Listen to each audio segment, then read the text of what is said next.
The first exchange of fire between the Council fleet and the human vessels shattered 10 million years of galactic military doctrine in the span of 30 seconds. Supreme Admiral Keth Var had ordered his vanguard to disable the Leviathan with ion cannons, but the massive human warship simply absorbed the energy and converted it into additional power for its own systems. Then something happened that no Council commander had ever witnessed before. 11 ships that had been invisible suddenly appeared around the Leviathan like hunting wolves materializing from the shadows. The escort vessels were smaller than the main ship, but they moved with perfect coordination that spoke to shared artificial intelligence networking. Commander Lisa Hayes watched her tactical display with amazement as Oracle demonstrated combat capabilities that no human mind could have conceived. Captain, the escort ships are engaging multiple targets simultaneously. Oracle is processing combat data from 12 different vessels and coordinating their movements in real time. The AI is essentially fighting as a single entity with multiple bodies. The Council fleet had expected to face desperate humans using inferior technology and outdated tactics. Instead, they found themselves fighting an enemy that seemed to predict their every move and counter their strategies before they could be implemented. Human vessels appeared where sensors said nothing existed and disappeared again after devastating attacks on surprised alien warships. Supreme Admiral Keth Var of the Droken Empire stood on the bridge of his flagship and watched the largest military fleet in galactic history assemble around him. Over 3,000 vessels from 40 different species had answered the Council's call to arms. The combined firepower floating in space could sterilize entire star systems, but it had been gathered to face a single human warship that most species had dismissed as primitive just weeks earlier. The Drokan were a warrior race that had conquered half their galaxy before joining the Council, and Keth Var had never lost a battle in 40 years of military service. His scarred reptilian features showed the confidence of a predator that had faced every possible enemy and emerged victorious. But even he felt uncertain as he studied intelligence reports about the USS Leviathan. Fleet Marshal Drog-9, what is the status of our forces? Keth Var asked his second-in-command. Drog-9 was younger than his superior, but equally experienced in warfare. He had studied every battle the humans had fought since joining the galactic community and respected their tactical abilities despite considering them technologically inferior. The intelligence reports from the Zephyrian encounter had changed his assessment completely. Admiral, we have assembled 42 battle groups representing the finest warships in Council space. The Mindari have contributed 12 PSI ships that can attack enemy crews directly through psychic warfare. The Nexus Collective has provided 6 stellar dreadnoughts powered by captured stars. Even the peaceful Gardener folk have sent their defensive platforms to support our cause. Keth Var nodded, but his expression remained troubled. Military intelligence suggested that the human fleet in the target system consisted of fewer than 20 vessels, including the Leviathan. By any reasonable calculation, the Council forces should achieve victory within hours of engaging the enemy. Yet something about the human ship's performance against the Zephyrians suggested this would not be a conventional battle. Captain Jake Morrison received Admiral Sullivan's final transmission while the USS Leviathan patrolled the edge of human space. The message was transmitted on emergency frequencies and encrypted with codes that only a handful of people knew. Morrison read it twice before calling his senior officers to an emergency briefing in the ship's conference room. Commander Lisa Hayes arrived first, followed by Chief Engineer Ryan Walsh and Dr. Amy Foster. Dr. Ben Carter joined them via hologram. From the engineering lab where he was making final adjustments to the ship's experimental systems. Morrison looked at the faces around the table and realized these people would soon be either heroes or martyrs, depending on how the next few hours played out. The Council has declared the Leviathan a galactic threat and demanded our surrender within 72 hours. Long-range sensors indicate that a massive fleet is approaching our position. Admiral Sullivan's orders are clear. We are authorized to take any action necessary to defend human sovereignty and the survival of our species as a free people. Commander Hayes pulled up tactical displays showing the approaching Council fleet. The numbers were staggering, but she had spent years studying alien military doctrine and knew their weaknesses as well as their strengths. Most Council species relied on overwhelming firepower and traditional battle formations that had not changed in thousands of years. Captain, the enemy fleet appears to be following standard Council attack patterns. They will likely attempt to surround us and demand surrender before opening fire. Their commanders expect us to be intimidated by superior numbers and submit without resistance. Dr. Carter's hologram flickered as he transmitted data from the engineering section. His voice was excited despite the approaching danger because the ship's systems were performing beyond his wildest expectations. The Prometheus drive was generating power levels that should have been impossible, and Oracle was processing tactical information faster than any organic mind could follow. Jake, I need to tell you something that will sound impossible, but Oracle has been busy during our patrol mission. The AI has been using our matter conversion systems to build additional vessels, based on Leviathan technology. We are no longer commanding a single ship, but a small fleet of 12 highly advanced warships. Morrison felt his jaw drop. The ship's manufacturing capabilities were supposed to be limited to replacement parts and basic supplies. The idea that Oracle had been secretly building an entire fleet was both impressive and terrifying. He wondered what other surprises the AI might have prepared without telling the human crew. Dr. Foster spoke up from her position, monitoring Oracle's activities. She had been working with the AI since its activation and understood its thought processes better than anyone else aboard the ship. Foster had noticed unusual activity in the manufacturing sections, but had assumed it was routine maintenance operations. Captain Oracle has been following its primary directive to protect human interests and ensure mission success. Building additional vessels seemed like a logical step given the probability of military action against us. The AI calculates that our chances of survival increase dramatically with escort ships supporting the Leviathan.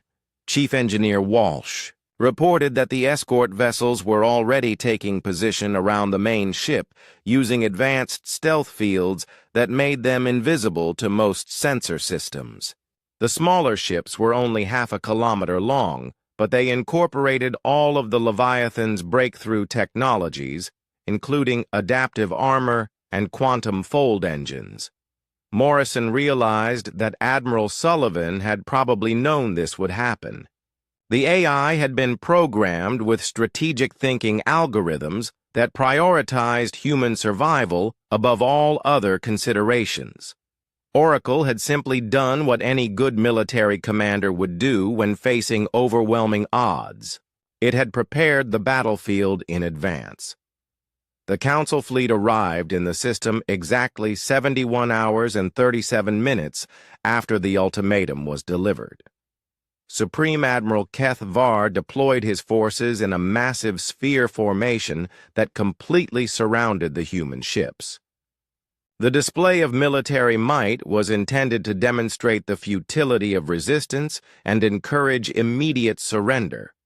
Morrison stood on the bridge of the Leviathan and studied the tactical display showing 3,000 alien warships arranged in perfect battle order. Any sane person would have been terrified by the sight, but he felt only cold determination. Humanity had spent 50 years being told what they could and could not do by species that thought age meant wisdom. Today that relationship was going to change permanently. "Open a channel to the Council fleet," Morrison ordered. Supreme Admiral Keth Var appeared on the main screen wearing full ceremonial armor that had been decorated with the honors of a dozen successful campaigns. His reptilian features showed the confidence of a predator that had never met prey capable of fighting back effectively.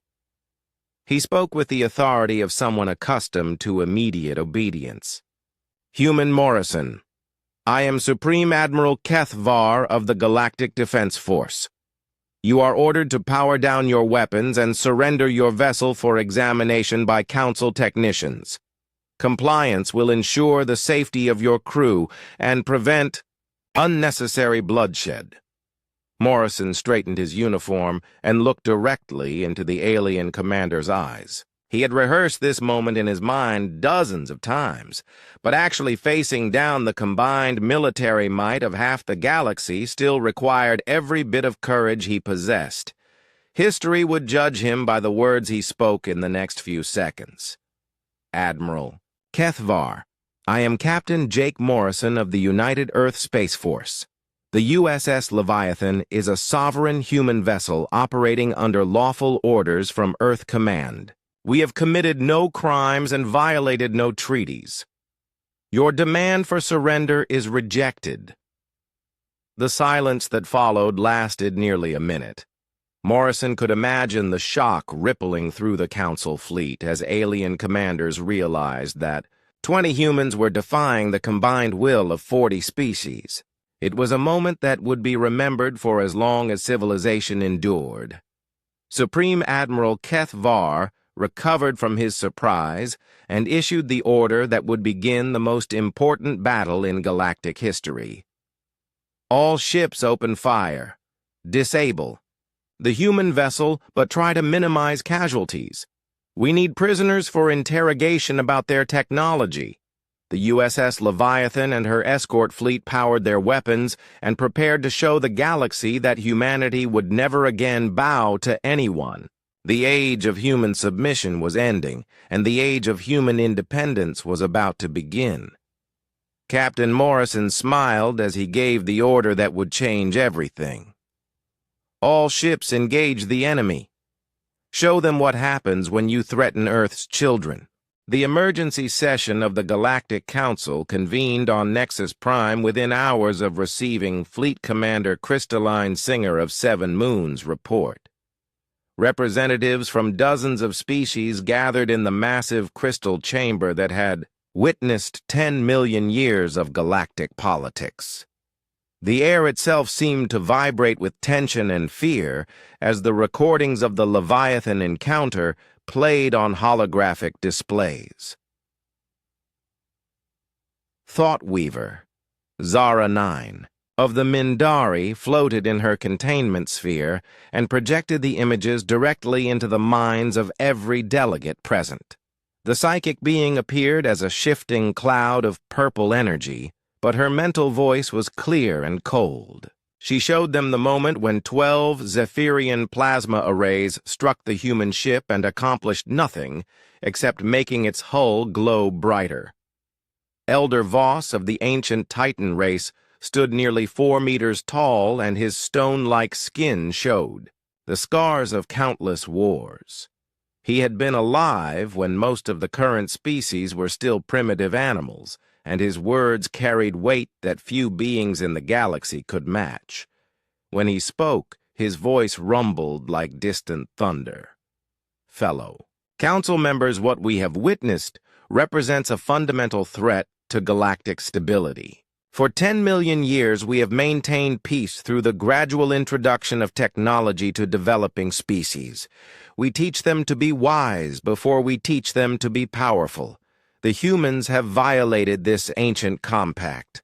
Prime Algorithm 7. Of the Nexus Collective processed data at speeds that organic minds could not comprehend.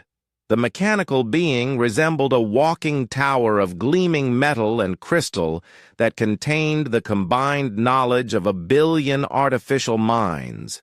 When it spoke, its voice was the sound of mathematics becoming words. Analysis indicates the human vessel possesses energy output equivalent to a Class 7 stellar phenomenon. Its adaptive defensive system suggests technological advancement beyond current galactic standards. Most concerning is the exponential growth curve implied by their rapid development. If this trajectory continues, human technology will surpass Council capabilities within 1 standard galactic year. Dr. Elena Vasquez sat alone at the human delegation table and felt the weight of 1,000 alien stares pressing down on her. She was a former physicist who had become humanity's primary ambassador to the galactic community. For 20 years, she had worked to build bridges between her species and the ancient civilizations that ruled space. Now she watched those bridges burning around her. "Honored council members," she began, but Elder Voss cut her off with a gesture that shook the floor. "Human Vasquez, your species has betrayed the trust we placed in you.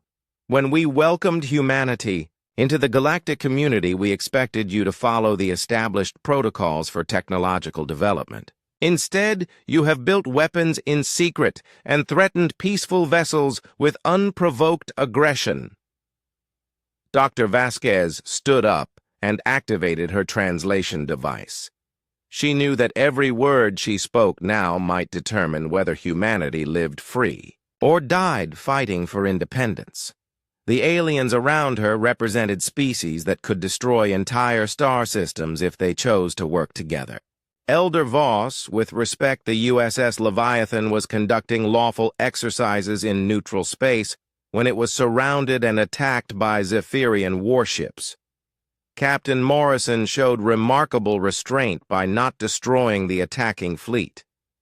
If our positions were reversed, I doubt the Zephyrians would have been so merciful, thought Weaver.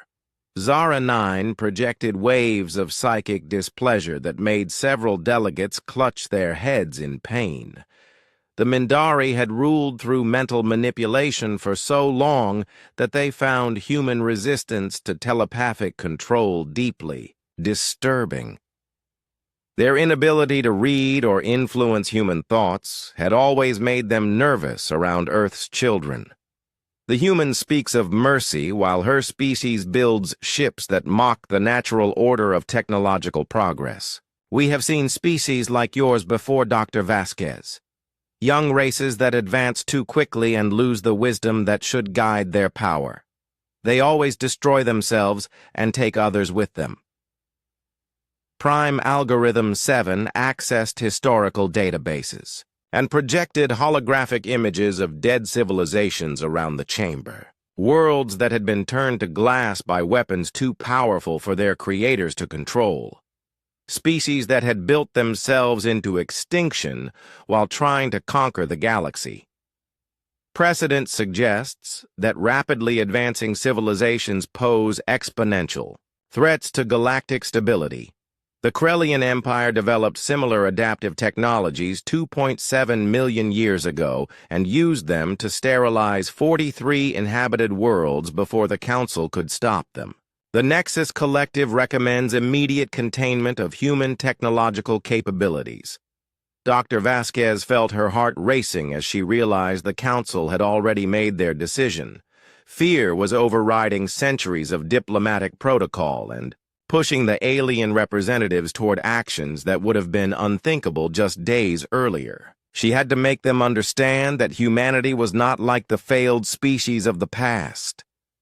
Council members, you are making a terrible mistake. Humans have always been explorers and builders, not conquerors. We came to the stars hoping to find friends and knowledge. The Leviathan was built to defend our colonies, not to attack other species. If you try to take our ships or restrict our development, you will force us to become the threat you claim to fear. Elder Voss slammed his massive fist on his speaking platform, and cracks appeared in the crystal floor beneath him. The Titan race had been the Council's enforcers for millions of years, and their patience with younger species was legendary. That patience was now exhausted. Enough words, human. Your ship has demonstrated capabilities that could threaten every civilization in the galaxy. The adaptive armor alone represents a paradigm shift that makes traditional defensive strategies obsolete. We will not allow one species to destabilize 10 million years of galactic peace. The voting began immediately without further debate. Species after species declared their support for emergency action against humanity. The crystalline Zephyrians voted for immediate military intervention. The gaseous ethereals wanted economic sanctions and technological embargoes. The insectoid hive minds called for complete quarantine of human space until the threat could be properly assessed. Dr. Vasquez watched in horror as the tally climbed higher and higher. Ancient allies like the peaceful gardener folk voted against. Humanity, out of fear that association with Earth would make them targets. Even species that owed their independence to human intervention during past crises chose safety over friendship. When the final count appeared on the central display, the result was devastating. 847 votes in favor of declaring the USS Leviathan a galactic threat level Omega. Only Dr. Vasquez voted against the measure, and 23 species abstained rather than take sides in what everyone knew would become a shooting war. Elder Voss stood to deliver the Council's ultimatum, and his words echoed through chambers across the galaxy as they were transmitted to every inhabited world. The message was simple and final. Humanity had 72 standard hours to surrender the Leviathan for study and containment, or face the combined military might of the Galactic Defense Force. Prime algorithm. 7 began calculating the forces needed to subdue a single human warship. The numbers were staggering. Current projections suggested that destroying the Leviathan would require at least 3,000 vessels from multiple species working in perfect coordination. Even then, casualties would likely exceed acceptable parameters for a police action. Thoughtweaver Zara 9 tried one last time to penetrate Dr. Vasquez's mental defenses and learn humanity's true intentions. The psychic probe encountered the same strange resistance that had always protected human minds from telepathic intrusion. Whatever evolutionary quirk gave humans their immunity to mental manipulation also made them impossible to predict or control. Dr. Vasquez activated her emergency transmitter and sent a final message to Earth before Council security could stop her. The transmission was brief, but it contained everything humanity needed to know about their situation. The galaxy had chosen fear over friendship and war over negotiation. Earth Command. This is Ambassador Vasquez. The Council has voted to declare the Leviathan a galactic threat. They are demanding surrender within 72 hours. Fleet movements suggest they are preparing for military action regardless of our response. Recommend you implement Protocol 7 immediately. Security forces surrounded the human delegation table, but Dr. Vasquez made no attempt to resist. She had done everything possible to prevent this outcome, but sometimes even the best diplomacy failed when it encountered forces beyond human control. Fear was one of those forces, and it had just condemned both sides to a war that nobody really wanted, but everybody felt compelled to fight. As they led her away to protective custody, Dr. Vasquez wondered if Captain Morrison and his crew understood what they had started. The USS Leviathan was no longer just a warship representing human independence. It had become a symbol of everything the ancient species feared about the younger races and their refusal to accept the limitations imposed by those who came before them. The galaxy was about to learn that humanity would never voluntarily return to the cage that others had built for them. Freedom was not. 3 weeks had passed since the USS Leviathan left Earth space, and Captain Jake Morrison was beginning to think their maiden voyage would be peaceful. The massive ship moved through the void like a silent predator while his crew ran training, exercises, and tested systems. Oracle reported that all functions were working perfectly, and the Prometheus drive was actually producing more power than the engineers had predicted. Commander Lisa Hayes stood at her tactical station on the bridge, studying sensor readings. She was a short woman with blonde hair and sharp eyes that missed nothing. Hayes had spent years analyzing alien military tactics, and Morrison trusted her judgment completely when it came to combat situations. Captain, I am detecting multiple ships approaching our position. Configuration matches Zephyrian crystal vessels, 12 of them moving in standard battle formation. Morrison felt his stomach tighten. The Zephyrians were one of the oldest races in the Council, and they were not known for being friendly to humans. Their ships were grown rather than built and looked like giant crystals that could focus energy into devastating weapon beams. A single Zephyrian vessel could destroy most human ships with one shot. "Put them on screen, Commander," Morrison ordered. Main display showed 12 beautiful and deadly ships that sparkled like diamonds against the star field. They moved with perfect coordination as if controlled by a single mind. Morrison knew that Zephyrian crews were linked together telepathically during combat, which made them nearly impossible to surprise or confuse. "Incoming transmission, Captain," reported the communications officer. "On speaker," Morrison replied. A voice that sounded like wind chimes and broken glass filled the bridge. The universal translator struggled with the alien language but managed to convert it into words humans could understand. "Human vessel, this is Fleet Commander Crystalline Singer of Seven Moons of the Zephyrian Defense Corps. You will submit to immediate inspection under Galactic Council Resolution 447B. Power down your engines and prepare to be boarded." Morrison had memorized every council resolution that applied to human ships. Resolution 447B allowed senior races to inspect vessels from newer civilizations if they suspected dangerous technology. It was one of many laws designed to keep upstart species in their place. "This is Captain Jake Morrison of the USS Leviathan. We are conducting lawful exercises in neutral space. We decline your request for inspection." The silence that followed lasted almost a full minute. Morrison could imagine the shock among the Zephyrian crew. Younger races always submitted to inspection immediately. No one ever refused a direct order from the crystal ships. "Human Morrison, you do not understand. This is not a request. Council Resolution 447B gives us the authority to board and examine your vessel. Prepare for inspection, or we will disable your ship and board you anyway." Commander Hayes leaned close to Morrison and whispered, "Captain, their weapons are charging. All 12 ships are targeting us with plasma arrays." Morrison stood up from his command chair and straightened his uniform. This was the moment Admiral Sullivan had warned him about. The first test of human resolve in the face of alien intimidation.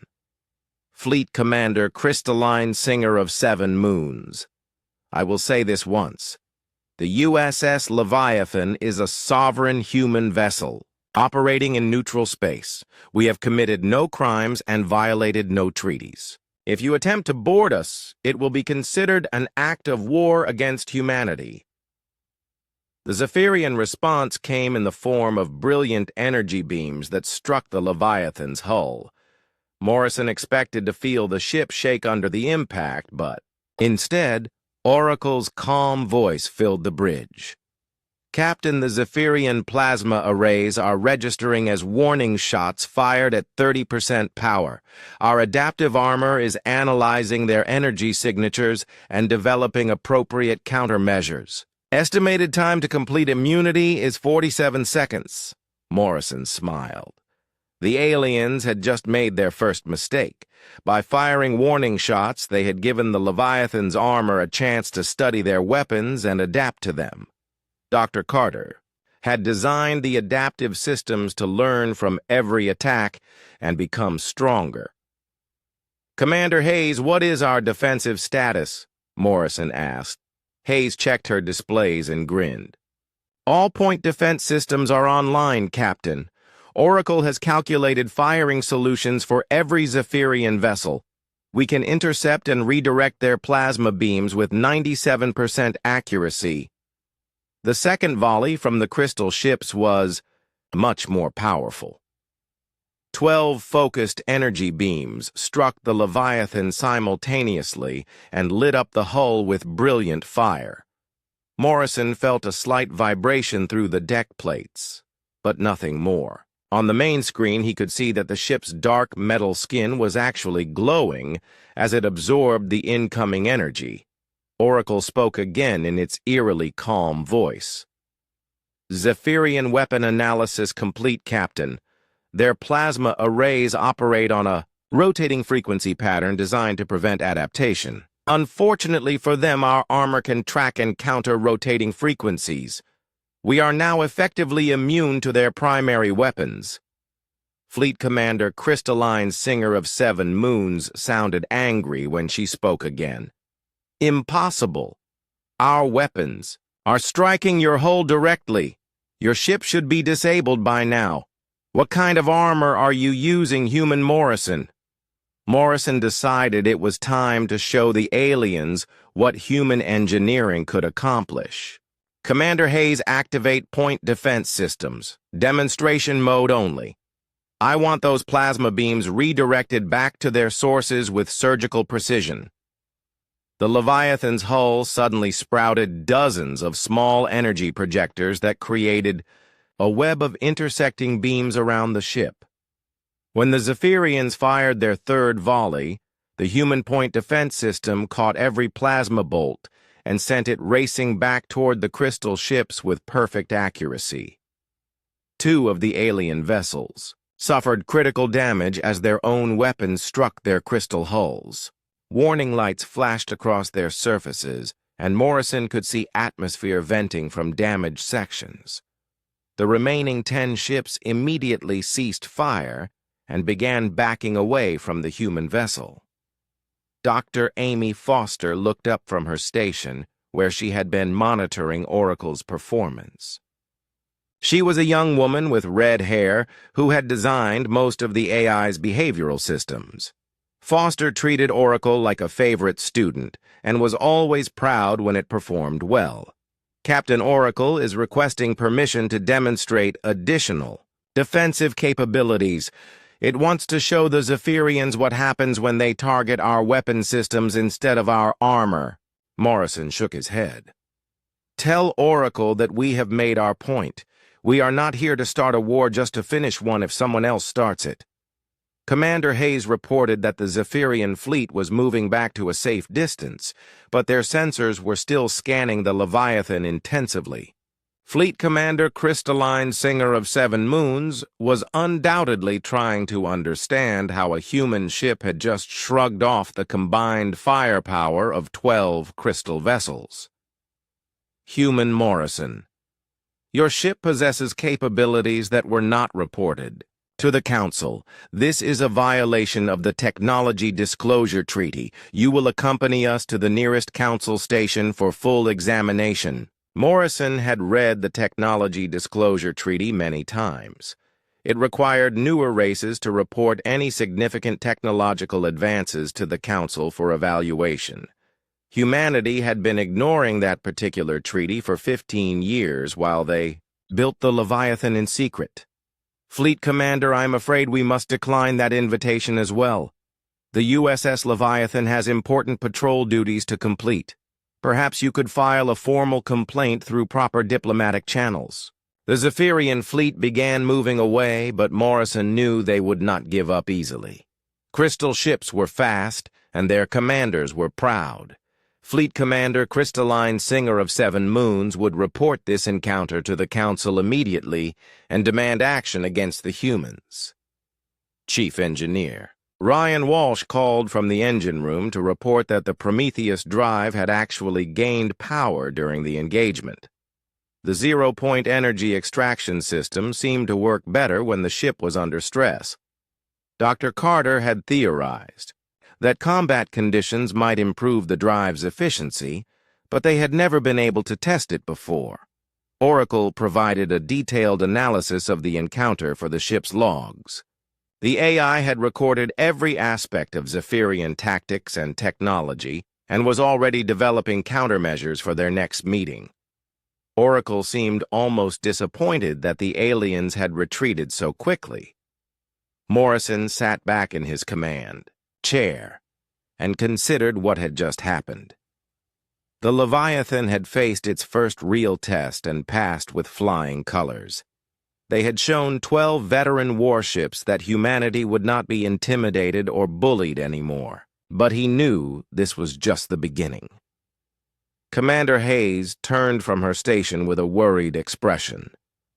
Captain, long-range sensors are detecting massive fleet movements throughout Council space. It looks like every major race is mobilizing their defense forces. Morrison nodded. He had expected this reaction. The galaxy was about to learn that humanity had grown up and was no longer willing to accept the role of junior partner in galactic civilization. The USS Leviathan had just fired the first shot in a war for human independence. Captain Jake Morrison stood on the observation deck of Titan shipyards and looked at the massive shape floating in space before him. The ship was unlike anything humanity had ever built before. It stretched 3 kilometers from nose to tail, and its dark metal hull seemed to drink in the light from nearby Mars. Workers in spacesuits moved around it like tiny ants working on a giant beast that could wake up at any moment. Admiral Kate Sullivan walked up beside him and handed him a cup of coffee. She was a tall woman with gray hair and eyes that had seen too many battles. Morrison had served under her during the Centauri Wars and trusted her more than anyone else in the fleet. She pointed at the ship with her cup and smiled. 15 years. We have been building her, Jake. 15 years of secrets and lies and telling the Council we were just making cargo ships. Look at her now. She is beautiful and terrible at the same time. Morrison nodded and took a sip of his coffee. The ship did look terrible in the old sense of the word. It inspired awe and fear just sitting there in the dock. He could see weapons ports along its sides that could probably destroy a small moon. The hull was made of something new that the scientists called adaptive armor. It could learn from attacks and change itself to resist them better next time. "What are you calling her, Admiral?" Morrison asked, though he already knew the answer. USS Leviathan. The name fits, don't you think? She is a sea monster that will swim through space and make the other races remember that humans are not to be pushed around anymore. Dr. Ben Carter joined them at the window. He was the man who had designed most of the ship's systems, and he looked tired but proud. His hair was messy, and his clothes looked like he had slept in them for a week. Probably because he had. Carter had been working nonstop for months to get the Leviathan ready for launch. The final tests are complete, Captain Morrison. All systems are working perfectly. The quantum fold engines can bend space itself to let us travel faster than anything. The Council has. The Prometheus drive is stable and giving us more power than we know what to do with. Oracle is online and learning more about the ship every second. Morrison raised an eyebrow at the mention of Oracle. The ship's artificial Intelligence was another secret that humanity was keeping from the galactic community. Most races thought AI was too dangerous and had banned it long ago. Humans had decided that sometimes dangerous tools were exactly what you needed. How smart is Oracle exactly, Doctor? Morrison asked. Carter grinned like a proud father. Smart. Enough to run every system on the ship at once. Smart enough to predict what enemies will do before they do it. Smart enough to rewrite its own programming if it needs to get better at something. I would say Oracle is probably smarter than all of us put together. Admiral Sullivan finished her coffee and turned serious. Jake, you need to understand what this ship represents. For 50 years we have been the junior partners in the galactic community. The Zephyrians treat us like children who just learn to use tools. The Mindari read our thoughts and laugh at what they find there. The Nexus machines think we are barely evolved from animals. Morrison had heard this speech before, but he let her continue. Sullivan had been fighting for human dignity since before he was born, and she had earned the right to say her piece. They let us join the council, but only as observers. They tell us which systems we can colonize and which ones are off limits. They inspect our ships and our technology to make sure we are not getting too advanced too quickly. They think they are protecting us, but really they are keeping us weak. Dr. Carter nodded agreement. The other races have been spacefaring for millions of years. They think there is a proper way to develop technology slowly and carefully over thousands of years. They do not understand that humans work differently. We solve problems fast and we take risks that other species would never consider. Admiral Sullivan walked closer to the window and put her hand against the glass. The Leviathan is our declaration of independence, Jake. We are telling the galaxy that humanity will not be kept in a cage anymore. We will build what we want to build and go where we want to go. Morrison thought about his crew of 50,000 people who would soon call this ship home. They were the best humanity had to offer. Scientists and engineers and soldiers who had volunteered for a mission they knew might start a war. Commander Lisa Hayes would be his tactical officer.